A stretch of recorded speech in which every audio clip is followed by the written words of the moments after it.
Canilla. Happy Wednesday! And it's market day nga pala sa amin mga langga. Oo, kaya naman, let's go! Simula ngayon, tatawagin ko na kayong mga kalangga. Kung hindi nyo naman bet, pwede rin namang kalunggo na lang. Bumili nga lang kami dito guys ng itak kasi yun yung request ni John Mark 3 taon nang nakalipas.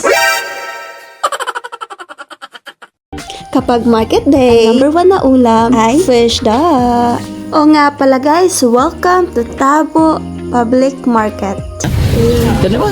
Mayan ako? Diba? Dito ka lang makakakita na nagbi-video ang nahihiya pa. Ay nako, wala kang sahod sa akin yan. Siyempre, kung akong kasama mong mamili, huwag kang mainip kasi lilibutan ko muna yan at i-compare ko yung mga prices ng mga isda bago ako bumili. Alam mo kung bakit? Secret! Mamatay ka sa inggit. Ayun nga mga kalangga, nasa isda na tayo. Ang dami talagang isda dito, tilapia, bangos, galunggong, kompleto. Yung iba fresh na fresh, yung iba naman parang pagod na sa biyahe. Pero siyempre, dito tayo makakahanap ng sulit at mura. Ano ba? Kapit din dyan.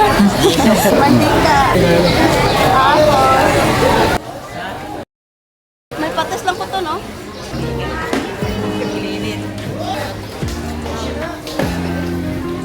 Next nating bibilhin. Tada! Saging! Kung isa lang yan, beta.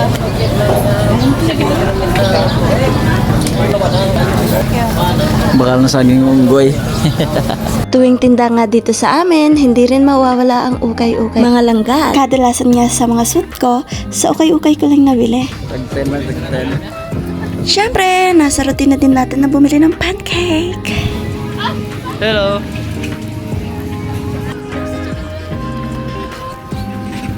Chicken Joy sa umagahan. Pauwi na kami guys kasi itong kasama ko mag-prepare pa. Ano? Mag-prepare. Hay, sige, wag na lang. Habang binivideohan ko siya, nagre-reklamo siya. Parang sikat daw siya kasi nagtitinginan sa amin yung mga tao. Sabi ko, ayaw mo nun, sikat ka na. Artista. Kasi hindi nga lang sa social media, sa personal lang. Wap! Nasa bahay na kami and mag-prepare na siya para sa work.